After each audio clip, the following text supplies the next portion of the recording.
Write in the comments where you are watching from and at what time, so I can get to know you better. To support the channel for free, don't forget to subscribe and like. Some signals were never meant to be received. We are opening classified case file 734B, the official record of a broadcast that was recorded, transmitted, and then systemically erased from history. Write in the comments where you are watching from and at what time, so I can get to know you better. To support the channel for free, don't forget to subscribe and like. Some tapes are not meant to be found, and some stories are not meant to be told. October 27th, 1968. The world held its breath, though it didn't know why. In the grand theater of global events, it was a day like any other, a footnote in the Cold War, a brief pause in the relentless march of history. But in a small, isolated corner of the American Midwest, something was prepared for broadcast that would have irrevocably altered that history. This wasn't a scheduled program. It wasn't news. It was an emergency alert of an unknown kind, prepared with chilling haste, recorded onto a 7-inch reel of Ampex 456 magnetic tape, and spooled onto a machine in the master control room of a station known only as WBFR. The broadcast never happened. At 21 hours, precisely when the transmission was slated to override all other programming, the station went silent. Not static, not a test pattern, pure deafening silence. What was on that tape? Why was it silenced at the last possible second? This is the story of the event recorded but never broadcast. Our investigation begins not with evidence, but with its conspicuous absence. Official archives from the Federal Communications Commission for that date show nothing unusual. Local newspapers from the surrounding counties reported no power outages, no strange phenomena, nothing to suggest a story had been buried. It was a perfect erasure. But secrets, like radiation, have a half-life. They decay, leaving behind whispers, rumors, and fragmented memories. The first fragment comes from a man named Arthur Finch, a retired telephone lineman who was working the night shift on October 27th.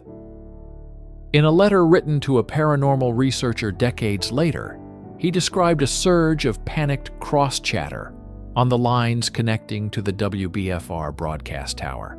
He recalled clipped urgent phrases, "It's not a drill," "confirm visual," and most disturbingly, "They're telling us not to describe it." Finch claimed the chatter was abruptly cut off by a monotone, official-sounding voice that simply said, "The channel is now secure. Disengage." What did they see? What were they being told not to describe?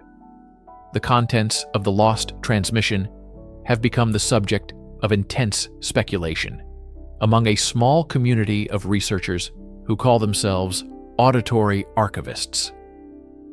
They believe the tape contained one of three possibilities. The first and most conventional is that WBFR was about to break a story of a catastrophic military accident, a downed experimental aircraft, or a breach at a nearby secret installation. The second theory is darker, suggesting the station's remote location made it the first to witness an event of non-terrestrial origin, and the recording was a frantic, unprepared attempt at a first contact disclosure. The third and most unsettling theory is that the broadcast wasn't a message for the public at all. It was a warning, a signal, something intended for a very specific audience, using public airwaves as a last resort. The silence wasn't a failure to broadcast. It was an interception. The message was stopped because it was about to reach its intended recipient. Whatever the truth, the Ampex tape, designated only as WBFR C1 Tetos 2768, vanished. It was logged as evidence in a sealed inquiry and never seen again. To understand the silence, we must first understand the voice that was silenced. Station WBFR was an anomaly. Its broadcast license, issued in 1952, was classified under a subsidiary of the Department of Defense, yet it operated under the guise of a commercial AM radio station. Situated in the desolate plains of North Dakota, miles from any significant town, its signal was unusually powerful, capable of reaching deep into Canada and across the continental United States at night. Officially, it played a bland mix of MOR, middle-of-the-road music, and agricultural reports. Unofficially, it was what many believed to be a sleeper station, a component of the emergency broadcast system designed for continuity of government operations, or COGI. Its staff were a curious mix. The station manager, a man named Elias Vance, was a former Army Signal Corps officer with a spotless, yet heavily redacted, service record. The on-air talent, a smooth-voiced broadcaster named Michael Caine, was a relative unknown who arrived one day and was given the prime evening slot. The station's chief engineer, a quiet, meticulous man named Samuel Holloway, was a genius with transmitters and antennae, a man who could supposedly bounce a signal off the moon with equipment he built himself. These three men were the only personnel on site on the night of October 27th. According to a leaked preliminary witness statement from a local sheriff's deputy, who was part of the initial response, the scene at the station was one of organized panic. Equipment was still running, lights were on, a coffee pot was half full, but the people were gone. There were no signs of a struggle. It was as if they had simply evaporated. The deputy noted something peculiar. The station's teletype machine had printed a single repeating line of garbled characters before running out of paper. It wasn't a known code, and cryptographers who later analyzed a photograph of the printout concluded it was likely the result of a massive, anomalous electromagnetic surge. It was Sam Holloway, the engineer, who became the central figure in the station's mythology. His personal logs, partially recovered from his home, were filled with cryptic notes about sky harmonics and subetheric frequencies. He wrote of attempts to filter out a persistent, low-frequency signal that seemed to emanate not from any terrestrial source, but from directly above the station. Was Holloway experimenting? Had he stumbled upon something? Or was WBFR designed specifically to listen for it? Former colleagues described Elias Vance as a man who followed orders without question, a quintessential military man. He ran WBFR with rigid discipline. Yet, in the weeks leading up to the incident, a local postmaster recalled Vance mailing a series of thick, sealed envelopes to a private address, not a government one. Was he a whistleblower in the making? And what of Michael Caine, the voice of the station? He was a phantom. No social security number, no past addresses, no family. He existed only within the walls of WBFR. His role, it seems, was not just to read news or introduce records, but to be the voice for a message he may not have even understood. The prepared script for the lost transmission was allegedly in his handwriting, found on a notepad next to the broadcast microphone. The page was not confiscated in the initial sweep. It was photographed by the same sheriff's deputy. The script was short and terrifyingly vague. It began, "This is not a test. For those who can hear this, the information is critical. Do not look outside. The phenomenon is not optical. Repeat, the danger is not what you see." The rest of the page was a series of coordinates and what appeared to be phonetic spellings of non-English words. It was a script for the end of the world, or the beginning of a new one. At 21 hours, the needle on the station's VU meter, which had been primed and ready, dropped to 0. The carrier wave itself, the silent electronic heartbeat of any radio station, was cut. For 17 minutes, there was nothing. This wasn't just a loss of audio. It was the digital equivalent of a black hole. To anyone scanning the dial, WBFR had simply ceased to exist.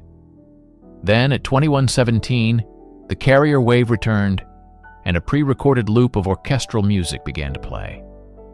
The official explanation, released 2 days later by the FCC, was brief and dismissive: a catastrophic failure of the station's primary and backup power transformers, caused by a lightning strike from a freak autumn storm. Case closed. But there was no storm in that region of North Dakota that night. Weather satellite data, now easily accessible, shows a clear and placid sky for a 500-mile radius. The official story was a lie, and it was the first layer of a cover-up that would become impenetrable for decades. The men who arrived at WBFR were not from the FCC or the local power company.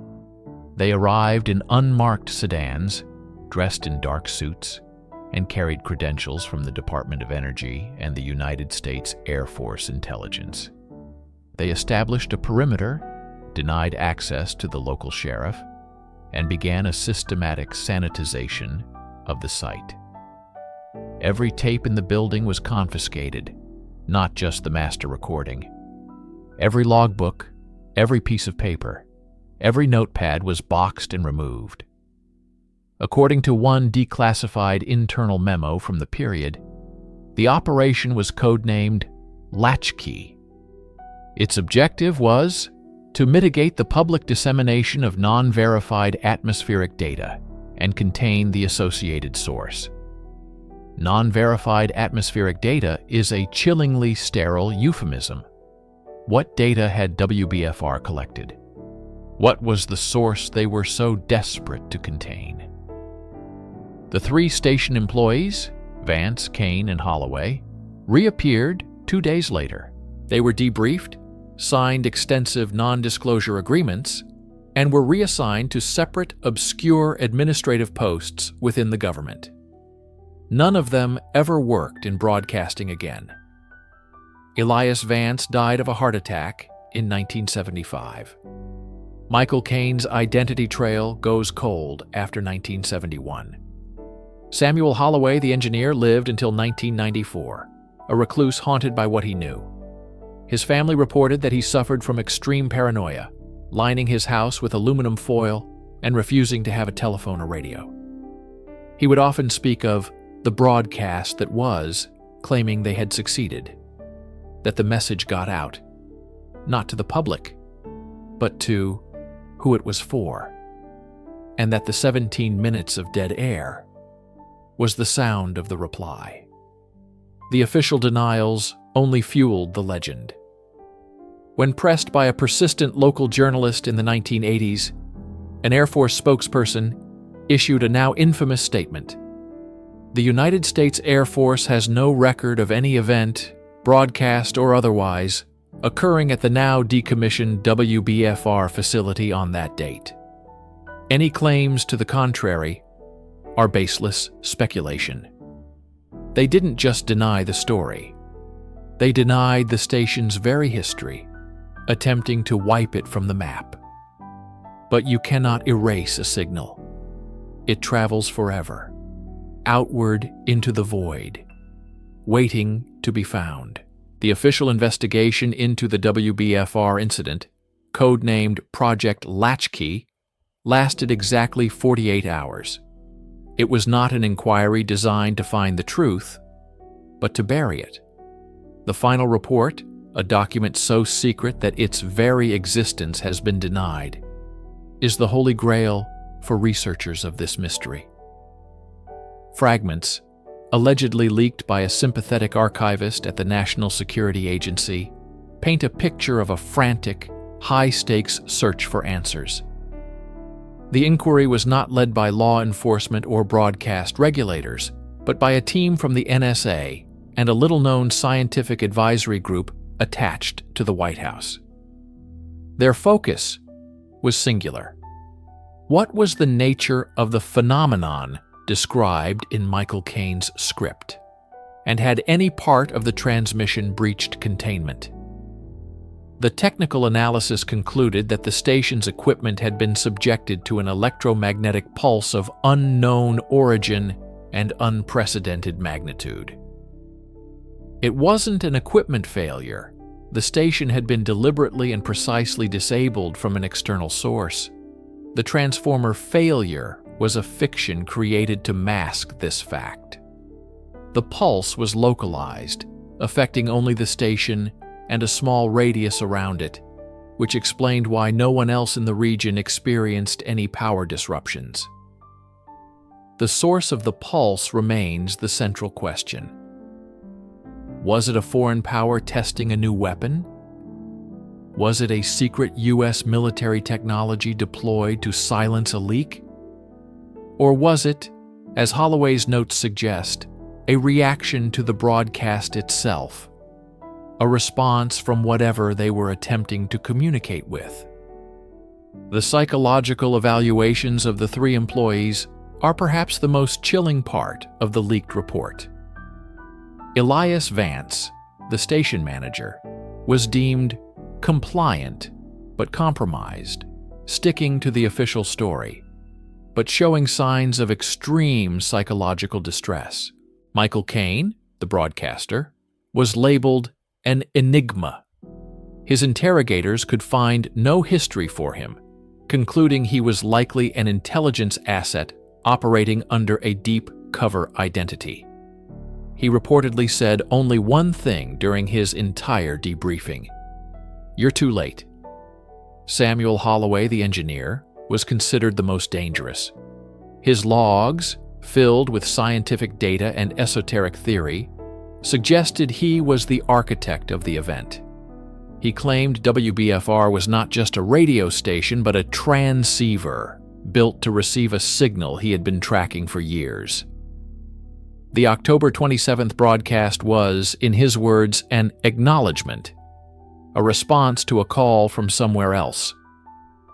The 48-hour inquiry ended with a single stark recommendation: indefinite classification of all assets and data, public posture, non-existence of event. And so, the story of WBFR was officially erased. The station was dismantled in 1970, its tower taken down, its buildings razed. Today, only a concrete slab remains in an overgrown field. But the questions linger. What was the non-optical phenomenon? Who were the phonetic words in the script for? Was it a warning about a coming threat, a first contact protocol, or a failed message from a dying world?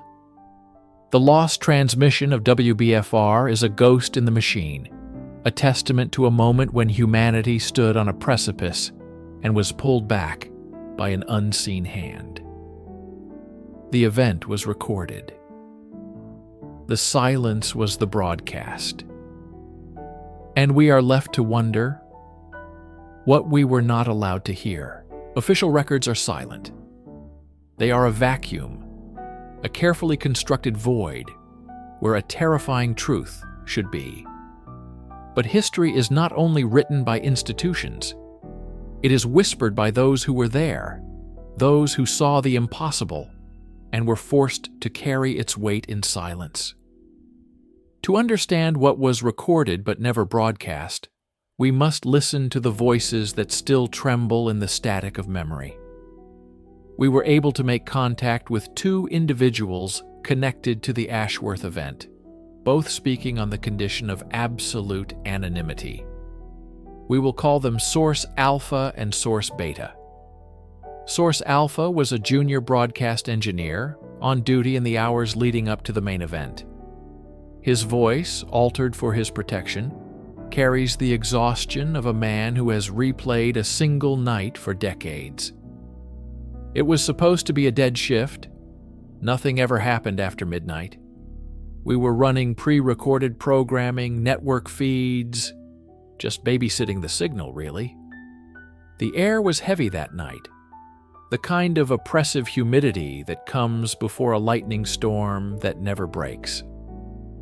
Around 0130, the spectrum analyzer started acting up. Little spikes on frequencies that should have been empty. Ghost signals. We get them sometimes. Atmospheric bounce, solar flares. But this was different. It was structured. It had a rhythm, a cadence, like a heartbeat under the noise.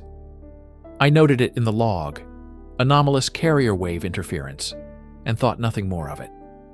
But it didn't go away. It got stronger. It started pushing against our broadcast signal. Imagine two waves meeting in the water. One was ours, the other was coming from somewhere else. And it was winning. While Source Alpha was watching the battle for the airwaves on his instruments, Source Beta, a resident whose farm overlooked the main broadcast tower, was watching the sky. My husband had passed, and I couldn't sleep much then. I'd sit on the porch. The tower was always there, this big steel giant with its blinking red light. A comfort, you know? But that night, the light was wrong. It wasn't just blinking. It was pulsing. And there was a color in the air around it. A faint green, like foxfire, but it was clinging to the metal of the tower. I thought my old eyes were playing tricks on me. Then I heard the sound. Not through my ears, but in my teeth, in my bones. A low hum that made the windows rattle and the milk in my glass tremble. It wasn't the storm. This was something else.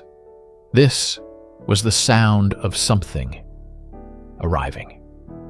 Both sources describe a growing sense of profound dread, a feeling that the laws of physics were being gently but firmly set aside.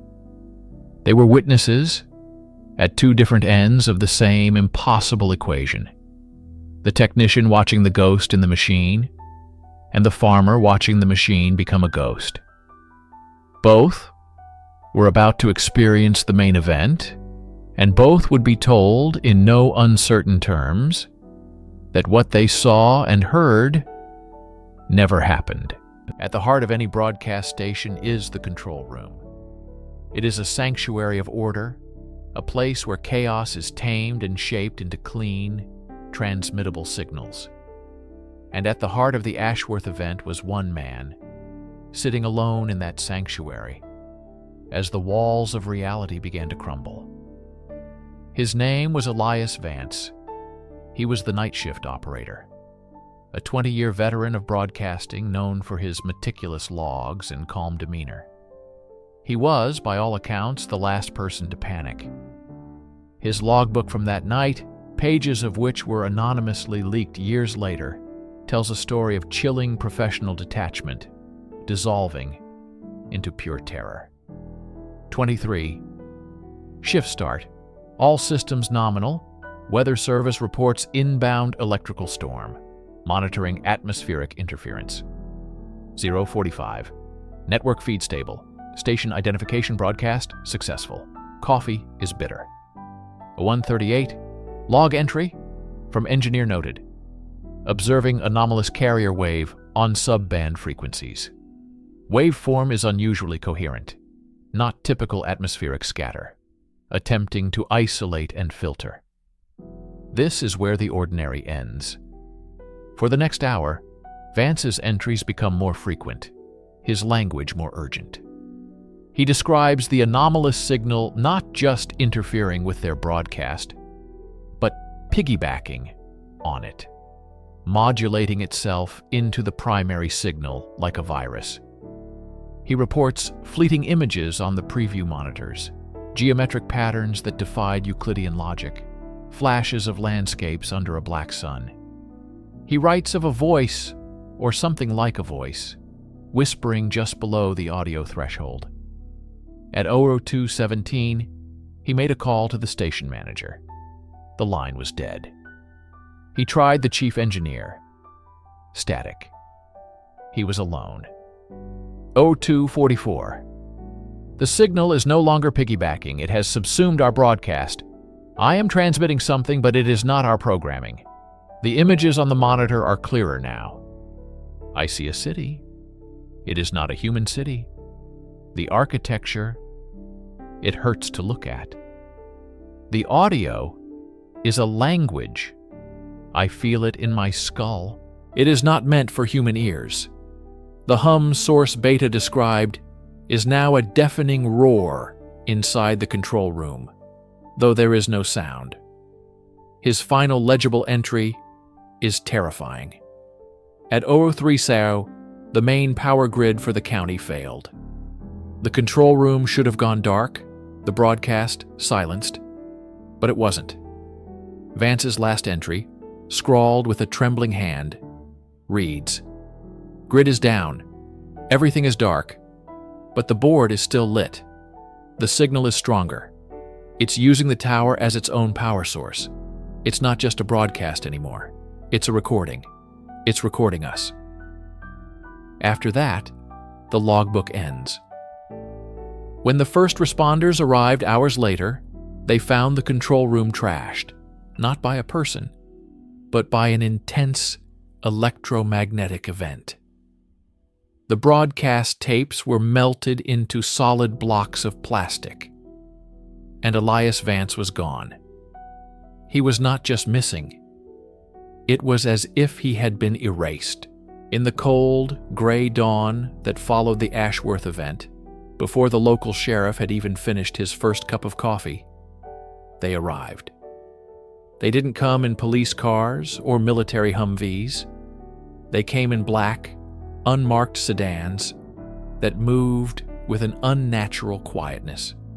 They were men and women in dark suits, carrying briefcases, their faces impassive and anonymous. This was the beginning of the cover-up, the methodical and chillingly efficient process of erasing a miracle or a nightmare from history. This was the birth of File 734B.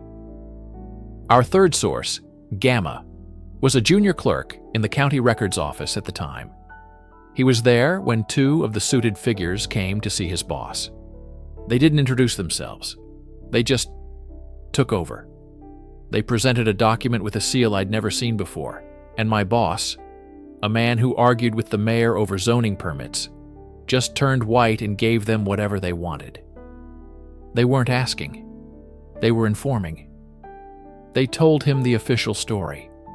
A lightning strike, a catastrophic transformer failure, a fire. They said Elias Vance had tragically perished in the blaze. They had dental records to prove it, even though nobody had found a body.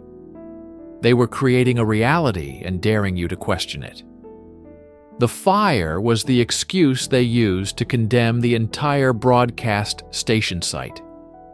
No one was allowed in or out. Within 48 hours, the site was surrounded by a chain-link fence topped with barbed wire. The official cleanup was handled not by a local contractor, but by a division of the Department of Energy that technically didn't exist. All station records, logs, and personnel files were confiscated under the National Security Act. Source Alpha was visited and made to sign a non-disclosure agreement so severe it carried penalties for treason. Source Beta was told she had witnessed a rare form of ball lightning, and that for her own mental well-being, she should not discuss the hallucination further.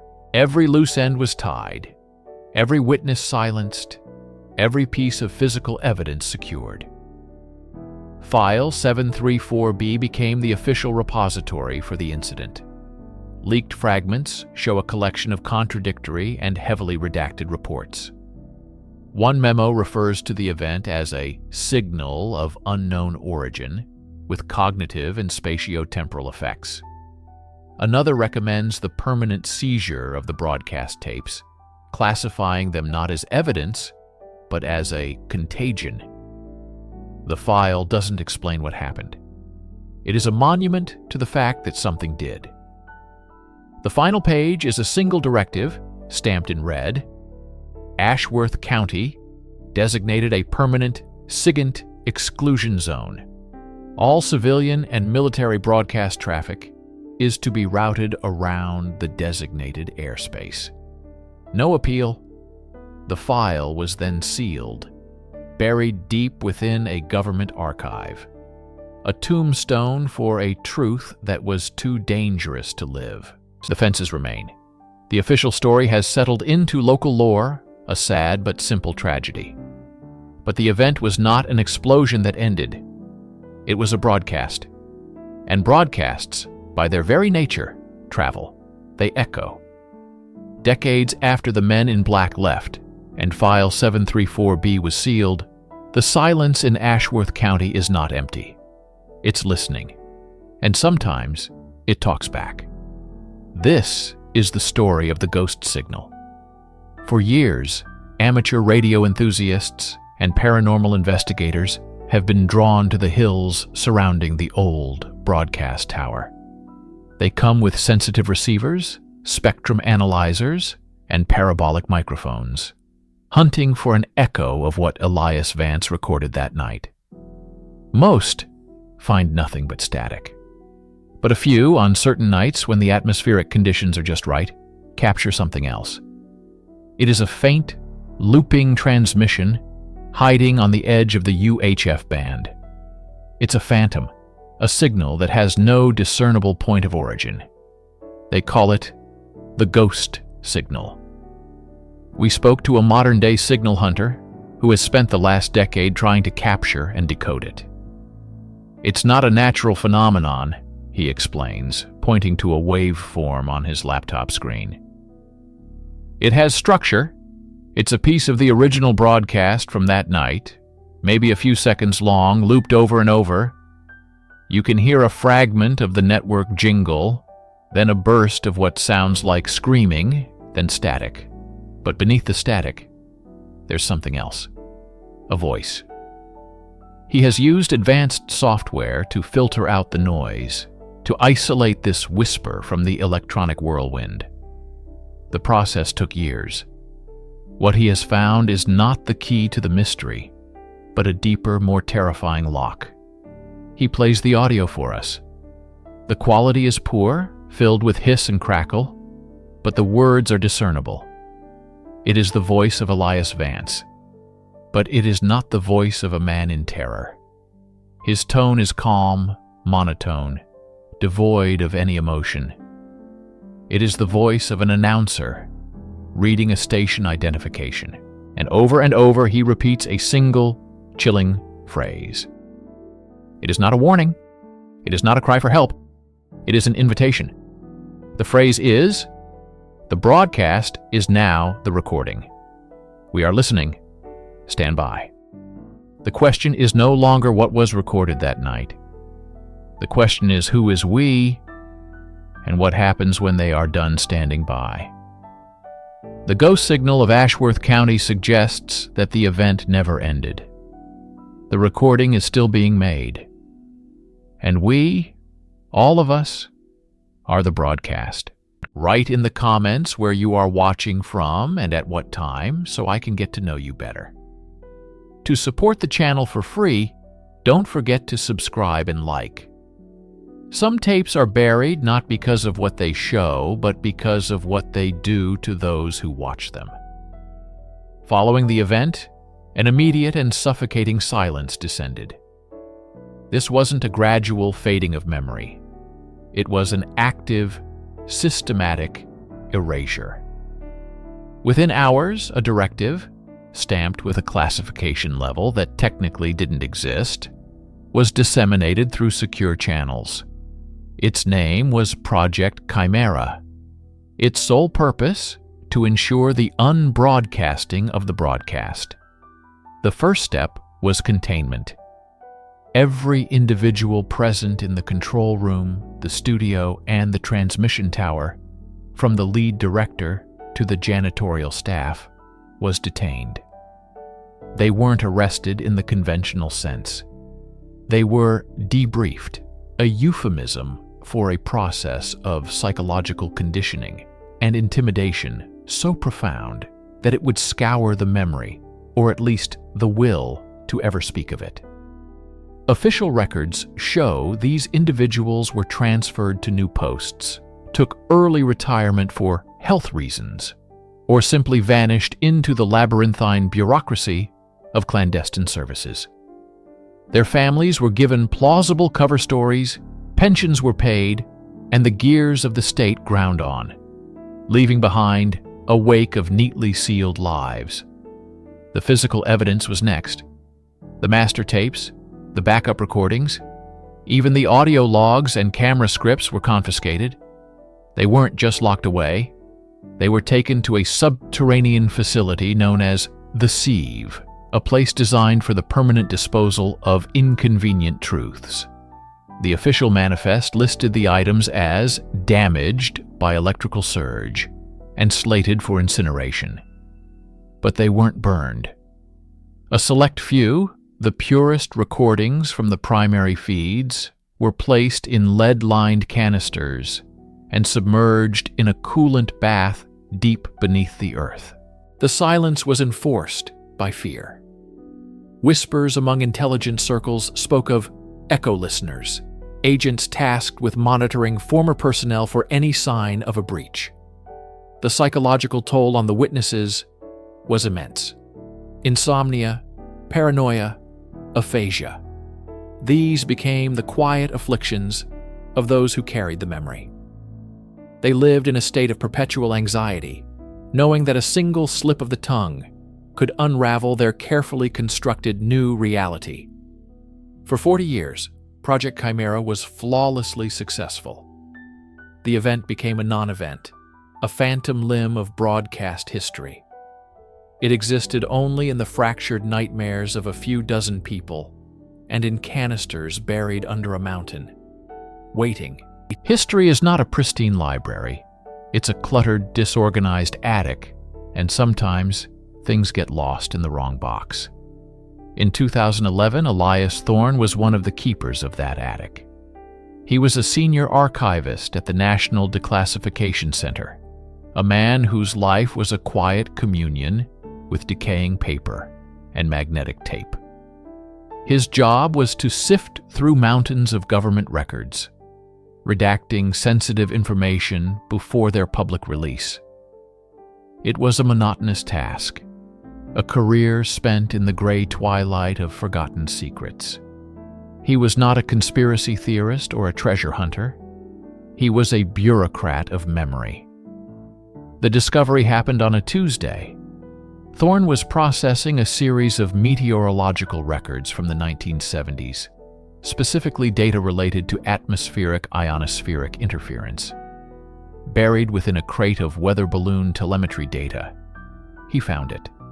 A single, mislabeled film canister.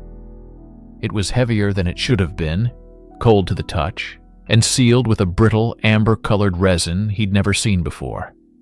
The label was mundane: WX74B static test final. But beneath it, almost entirely faded, was another designation, etched into the metal itself: Chimera Prime Echo. The name meant nothing to him, but the canister's unusual construction piqued his professional curiosity. It defied standard archival protocols of its era.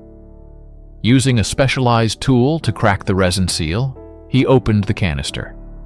Inside was not a film reel, but a 2-inch quadruplex videotape, a format obsolete for decades. A small silica gel packet, long since exhausted, crumbled to dust in his hand. Tucked into the hub of the reel was a folded piece of paper, yellowed and fragile. It contained a single, handwritten sentence: "God forgive us. We saw the pattern. Do not transmit." Thorne felt a chill that had nothing to do with the climate-controlled air of the archive. This was not a weather test. This was something that had been deliberately and meticulously hidden, disguised as the most boring piece of data imaginable. Over the next few weeks, Thorne worked in secret after hours. He cross-referenced the Chimera designation in classified databases, using access codes he wasn't technically supposed to possess. Every query returned a null result, as if the word itself was a ghost in the system. He knew then that he was holding something that was never meant to be found. A primary piece of evidence from an event the world was never told happened. The archivist, a man of quiet order, had stumbled upon a carefully buried piece of chaos. Possessing the tape was one thing, playing it was another. The 2-inch quadruplex format required a machine the size of a refrigerator, a mechanical beast that hadn't been in regular use for over 30 years. Elias Thorne knew that officially requesting such equipment would trigger alarms throughout the security apparatus. He had to go off the grid. Through a network of vintage technology enthusiasts and retired broadcast engineers, he located a fully restored Ampex VR2000 housed in the private workshop of a man named Alistair Finch, a brilliant but reclusive engineer who had been pushed out of the industry for his unconventional theories on signal processing. Finch, intrigued by the canister's strange properties and Thorne's palpable desperation, agreed to help. The process was painstaking. The magnetic tape was brittle, suffering from sticky shed syndrome, a common ailment of old recordings where the binder deteriorates. Finch had to bake the tape at a low, precise temperature for several hours just to make it stable enough for a single pass through the machine's reed heads. The atmosphere in the workshop was thick with tension. This was their only shot. If the tape shredded, the secret would be lost forever. After 2 days of preparation, the moment came. Finch carefully threaded the wide brown ribbon of tape through the complex series of rollers and guides. The massive headwheel began to spin, its hum a low growl in the silent room. Thorne watched the waveform monitor, his heart pounding in his chest. At first, there was only static, the WX74B static test from the misleading label. But then, 37 seconds in, it flickered. An image began to resolve on the monochrome monitor. It was a standard test pattern of the era, an Indian head test card. But something was wrong. The geometry of the pattern was subtly distorted, pulsing in time with a low-frequency hum that now emanated from the speakers. The hum was not a simple 60-cycle electrical noise. It was a complex, layered sound, almost biological. Then, the test pattern collapsed. The image dissolved into a cascade of what could only be described as visual noise, but it was structured, organized. It was not random static. It was a signal of immense complexity, masquerading as chaos. Finch, his face pale, pointed to his spectrum analyzer. "The carrier wave, it's not stable," he whispered. "It's modulating itself. It's learning." They were not just watching a recording. They were witnessing the ghost of a signal that seemed to be alive. The fragment was only 2 minutes and 14 seconds long, but it contained an eternity of the incomprehensible. What Thorne and Finch saw on that monitor defied every known framework of communication and visual representation. It was not a hidden message or a coded transmission in any human sense. It was something other. The screen displayed rapidly shifting geometric shapes that violated Euclidean principles. Lines curved without perspective, and angles changed in impossible ways. It was like watching a blueprint for a dimension our minds are not equipped to perceive. Colors, even on the monochrome monitor, seemed to register, not as shades of gray, but as intensities that evoked a sense of color, a phenomenon known as Fechner color, but amplified to a degree that caused disorientation and nausea. The audio was even more disturbing. The initial low hum evolved into a polyphonic structure of clicks, whispers, and resonant frequencies that did not align with any standard musical scale. Finch ran a spectrographic analysis, which produced a visual representation of the sound. The result was not the chaotic scribble of noise, but a perfect, intricate, fractal pattern, repeating into infinity at both the highest and lowest audible frequencies. It was a sound that had mathematical and geometric structure, but no discernible meaning. Thorne brought in a semiotician, a theoretical physicist, and a cryptographer, showing them only the data readouts and spectrographs, not the tape itself. They were unanimously baffled. The semiotician argued it was a language without syntax or referent, a pure signifier. The physicist theorized it could be a two-dimensional representation of a multidimensional object, a shadow of a higher reality. The cryptographer simply stated that if it was a code, it was based on a form of mathematics that humanity had not yet discovered.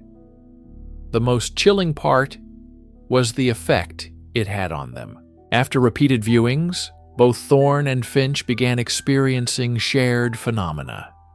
Recurring dreams of the impossible geometry, the phantom sound of the humming in quiet rooms, and a persistent, unshakable feeling of being watched, not by a person, but by a disembodied vast intelligence. They realized why the broadcast was stopped. They understood the note. We saw the pattern. The signal wasn't a message to be understood. It was a catalyst. It was designed to rewrite the perceptual framework of the observer. The silence wasn't a cover-up. It was a quarantine. Write in the comments where you are watching from and at what time so I can get to know you better. To support the channel for free, don't forget to subscribe and like. Some recordings are buried not to protect the public, but to protect a secret. Welcome back to the Obsidian Archive. In our previous chapters, we laid the groundwork, examining the fragmented evidence and the deafening silence surrounding the October 1977 broadcast anomaly. The event recorded by thousands, but never officially aired, never acknowledged, and systematically erased from history.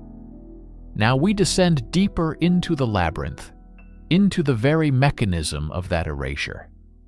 We are talking about a clandestine government initiative, a ghost in the federal machine, known by a single, chilling codename, Project Nightfall.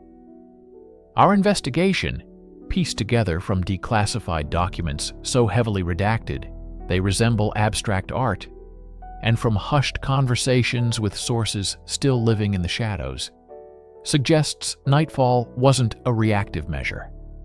It was a preemptive one.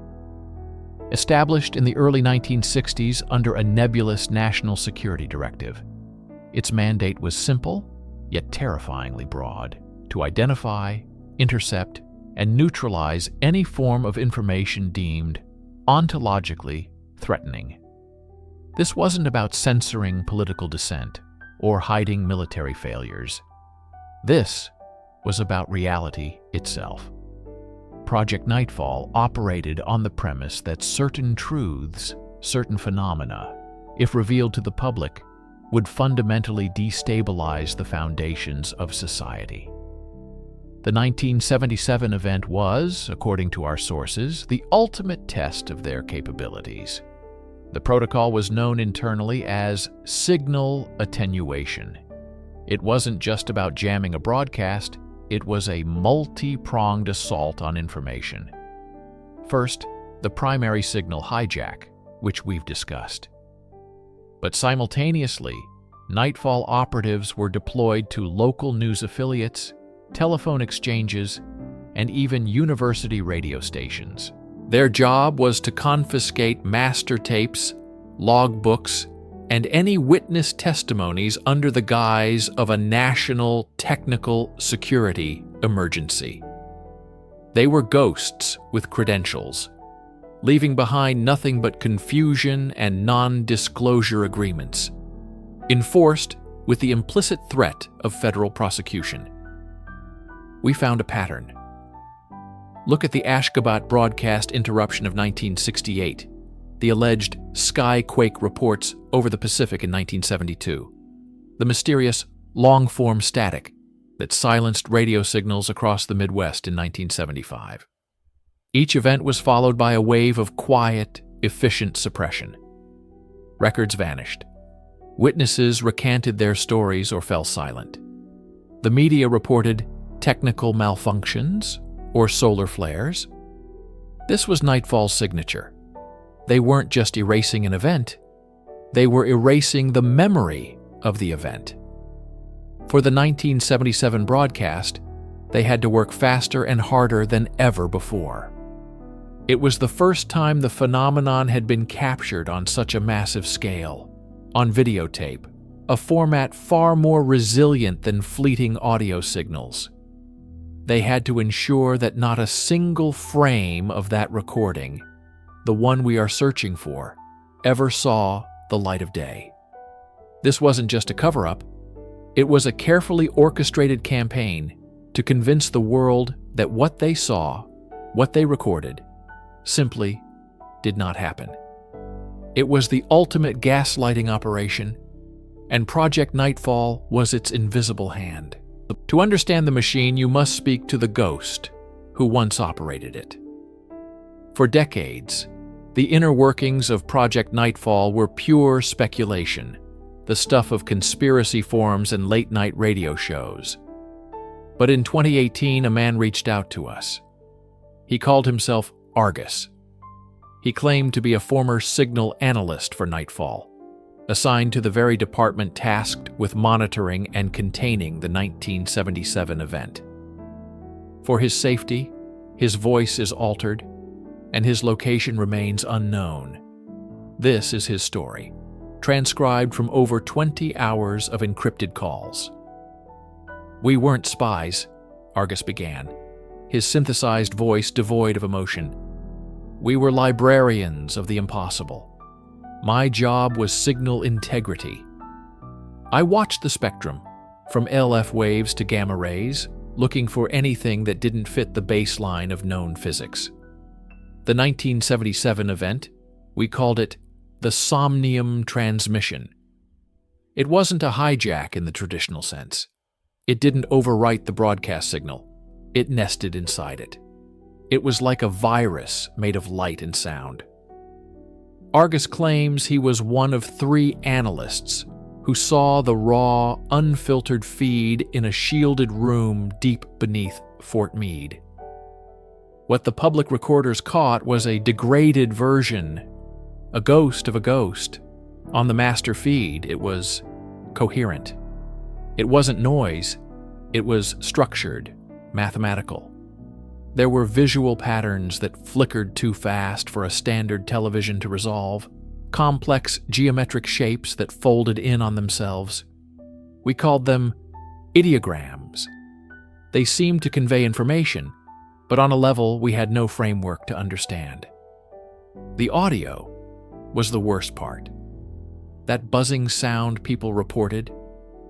In its pure form, it was a multi-layered chorus of tones and frequencies, some of which were outside the range of human hearing but registered on our equipment.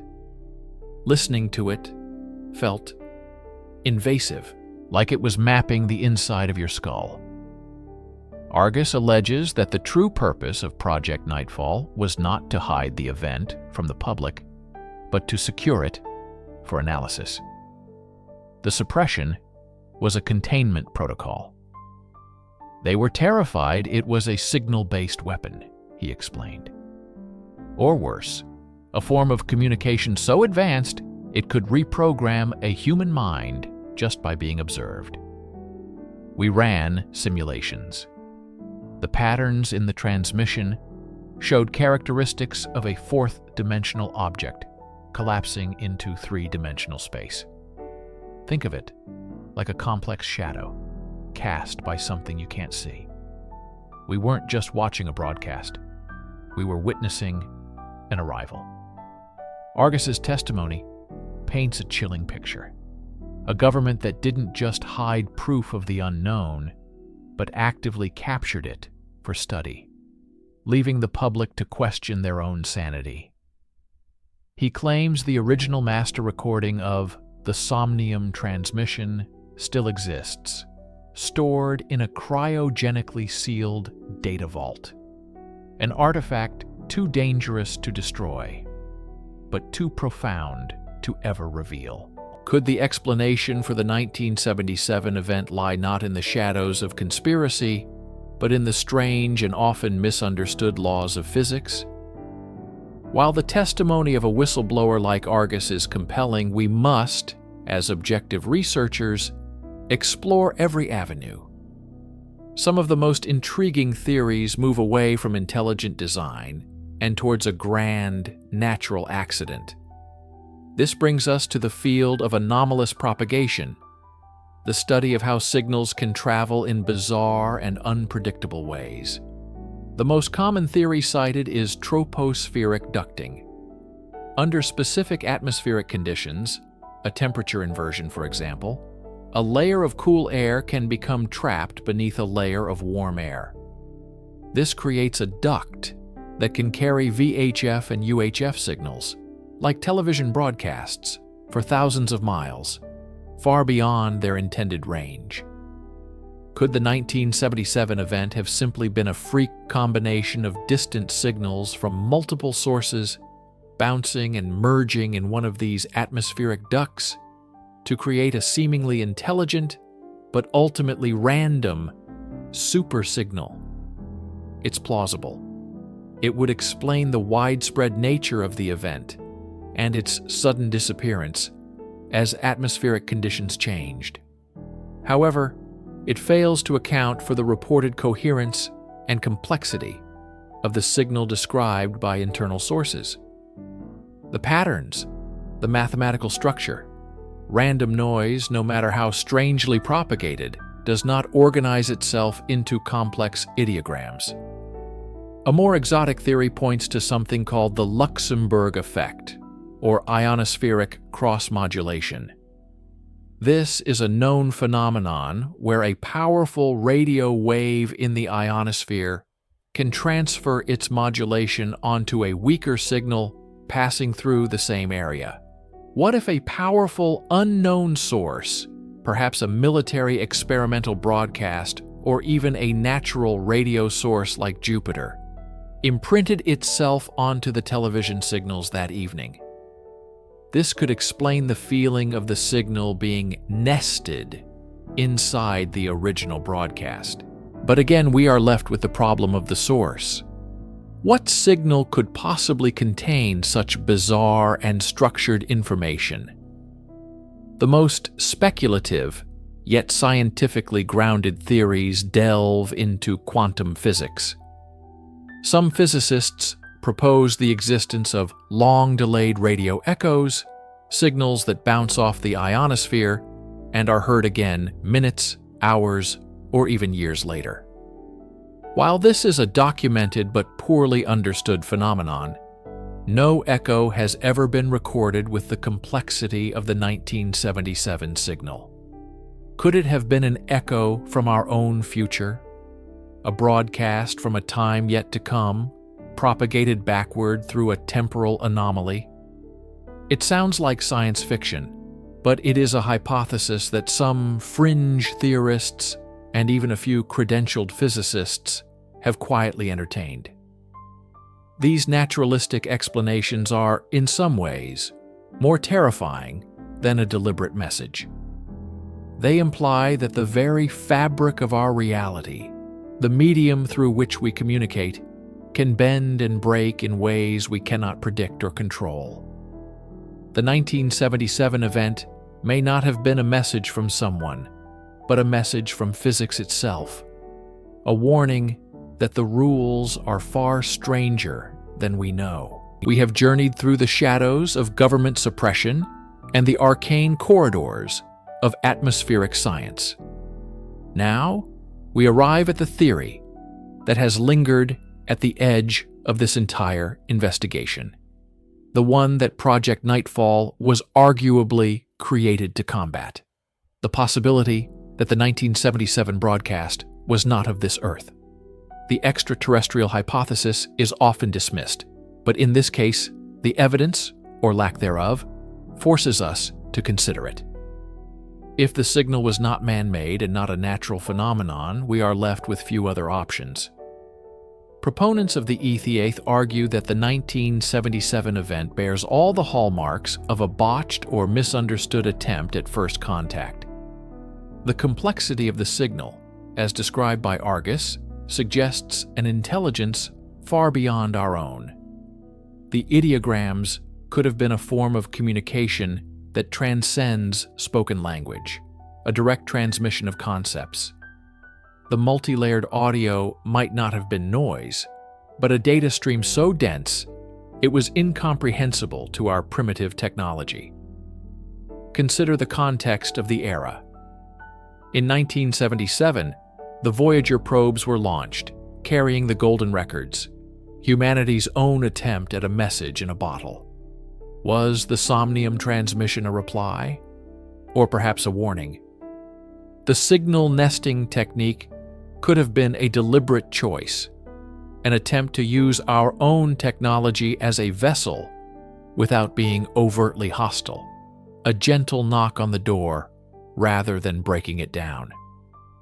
The failure of the message to resolve on standard televisions could have been a simple miscalculation by the sender, an underestimation of our technological limits.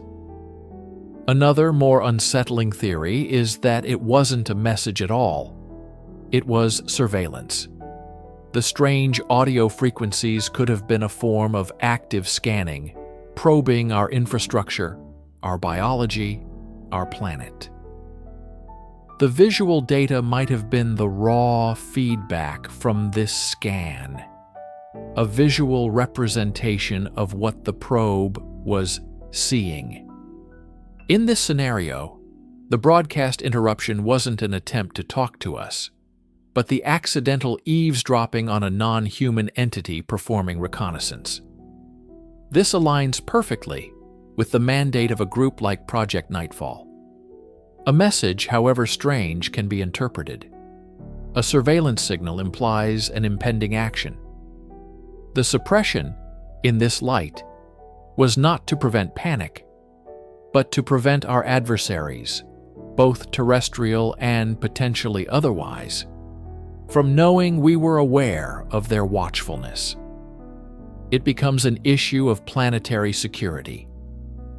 This is the ultimate destination of our inquiry into the event recorded but never broadcast. It is the possibility that for a few minutes on a cold October night, thousands of televisions became accidental windows into the universe, showing a glimpse of something so profound and paradigm-shattering that a secret war of information was waged to slam that window shut and to convince us all that it was never even there. We have spoken of the facility, the machinery, the signal, but machinery is operated by people. Facilities are staffed by human beings. And a signal, no matter how alien, is ultimately received by a human mind. The most profound redaction in the history of the event was not of words on a page, but of entire lives. Who were they?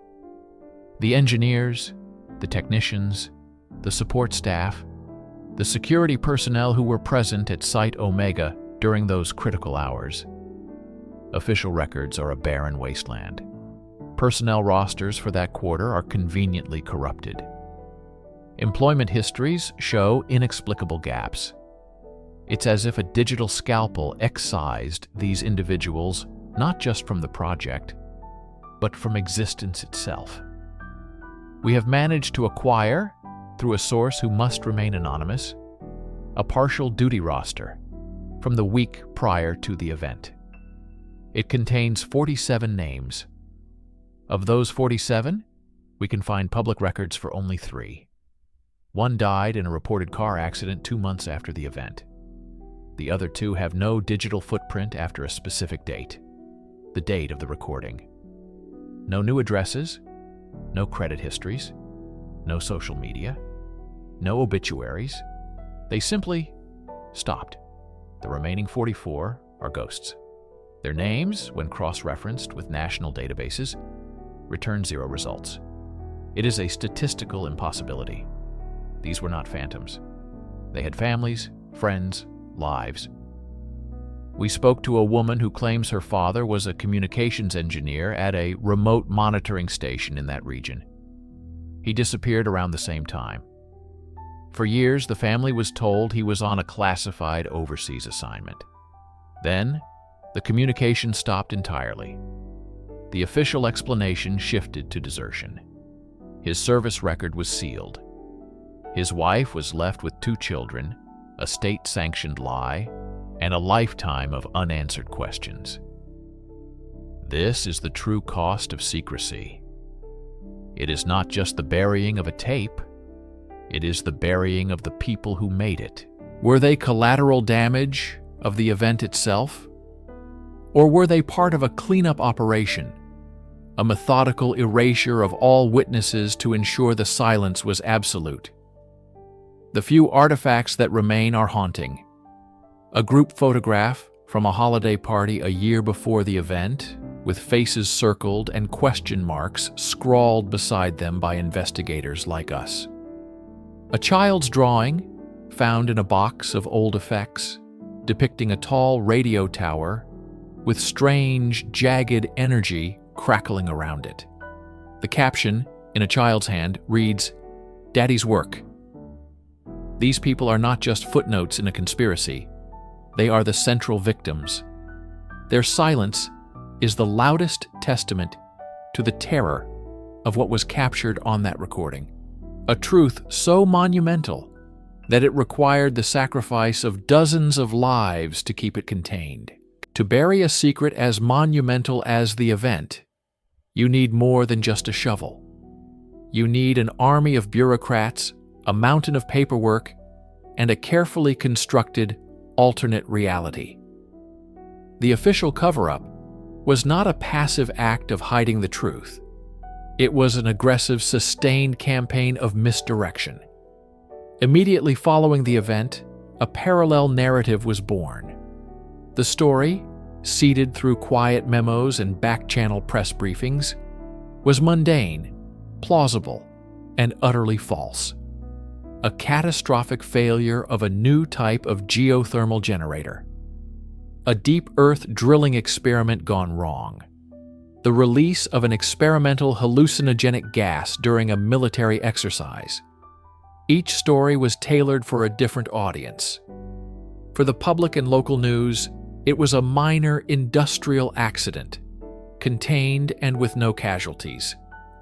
For internal government inquiries, it was a classified weapons test that produced anomalous, but ultimately explainable, sensor readings.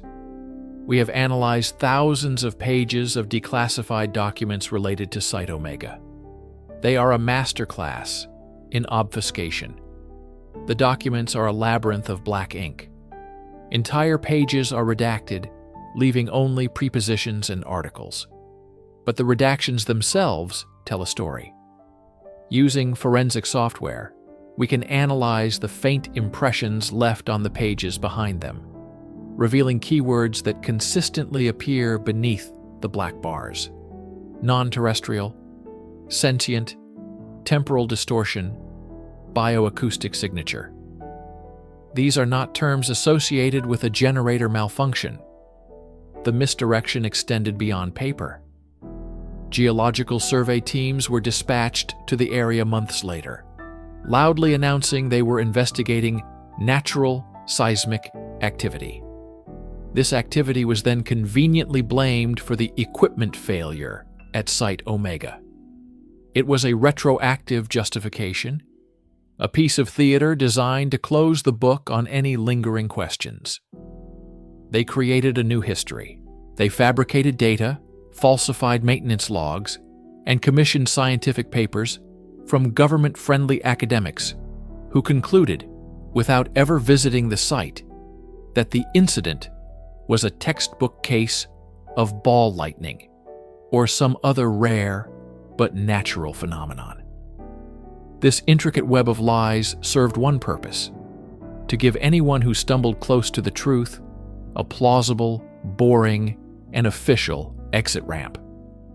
It ensures that the path to the event is so cluttered with administrative debris and deliberate falsehoods that most researchers give up, convinced they are chasing a ghost. But the architects of this cover-up made one mistake. In their haste to create a wall of noise, they left behind contradictions. A memo dated before the event references containment protocols for an unidentified broadcast. An equipment order lists acoustic dampeners far beyond the specifications needed for any generator. These are the threads that, when pulled, unravel the entire fabricated reality, leading us back to the silence, to the recording, and to the terrifying truth it holds. In the sterile, controlled world of the cover-up, one piece of raw, unfiltered data is said to have escaped. It is the holy grail for researchers of the event, the final, panicked log entry of the chief communications operator at Site Omega. This artifact, which circulates only in the deepest corners of the intelligence community, is not a video or a formal report. It is a 97-second audio fragment, supposedly recorded on a separate personal device just moments before the primary recording system was either shut down or destroyed. We have obtained a copy of this audio. Its authenticity is fiercely debated, but acoustic analysis confirms the background hum is consistent with the power signature of Site Omega's main array. The voice, strained and cracking, belongs to a man identified only as Operator 1. The transcript is chilling. It begins not with panic, but with awe. "It's not a signal. It's a conversation," he says, his voice hushed. The frequency isn't shifting. It's unfolding, like a map. For the next 30 seconds, the only sounds are the operator's ragged breathing and the faint, indescribable sound of the event in the background. A sound that has been described by those who have heard it as a chorus of cracking ice and whispering voices. Then, the operator's tone changes. The awe is replaced by stark terror. "Oh God, it knows we're listening. It's looking back." This is the pivotal moment. The concept of a passive signal is shattered. This was an interaction. The operator continues, his words tumbling over each other. It's showing us. The end. Not our end. The end. The machinery is screaming. In the background, a new sound emerges. A high-frequency shriek that builds in intensity. Alarms begin to blare. Distant shouts can be heard. "It's in the wires," the operator gasps. "It's not just a sound, it's a structure. It's building something in the pattern. We have to shut it down." The final seconds are chaos. The shrieking sound becomes deafening. The operator yells one final garbled phrase that analysts believe is, "It's wearing our faces."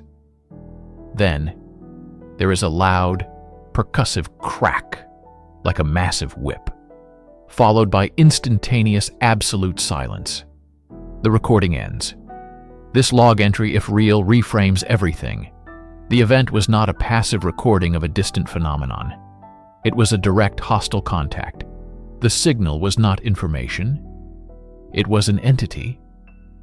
And the silence that followed was not a decision made by men in suits to hide a secret, but a desperate act of survival to stop something from coming through. So we arrive at the final question. the one that looms over every redacted file and every erased life. Where is the recording now? What became of the master tape, the digital source file that captured a truth so profound and terrifying it had to be buried under the full weight of the national security apparatus? The simplest answer, and the official one should you ever get a straight answer, is that it was destroyed, erased, degaussed, and physically incinerated in accordance with protocols for handling catastrophic data contamination. It was a threat, and threats are eliminated. This is the clean, logical, and safe explanation. But insiders and whistleblowers tell a different story. They claim that destruction was never an option. How do you destroy something you don't fully understand? What if erasing it only released it? What if the data was, in some way, alive? The prevailing theory among the few who claim to know is that the recording was not destroyed, but contained. It exists in what is known as a static loop, a closed, air-gapped server system with no connection to any outside network, buried deep within a subterranean data vault, possibly in the Utah desert or the granite mountains of Cheyenne. In this digital prison, the recording plays on an endless loop, forever contained within its own electronic cage. The system is designed to do nothing but play the file, monitor it, and ensure it never ever escapes. The purpose is twofold. First, it allows for study. Scientists can observe the signal's properties in a controlled environment, hoping to one day understand the nature of the threat. Second, it is a quarantine. The signal is treated like a digital plague, too dangerous to destroy, too valuable to forget. There is another more disturbing theory. A fringe group of former intelligence analysts believe the recording is not a relic to be studied, but a weapon to be deployed. They argue that the signal has a direct, predictable, and devastating effect on the human mind. They call it ontological warfare, the use of information to shatter an enemy's perception of reality. In this scenario, the recording is the ultimate weapon of last resort, a broadcast that, if unleashed upon the world, could end civilizations not with a bang, but with a wave of collective madness. It is a broadcast that waits. Whether locked in a vault for study or held in reserve as a weapon, the recording of the event recorded but never broadcast remains the single most dangerous secret in human history. It is a silent testament to the fact that there are things in the universe that we were not meant to hear, and truths that our minds are not equipped to handle. The only thing protecting us is the silence, and the hope that the people guarding it never, ever fail.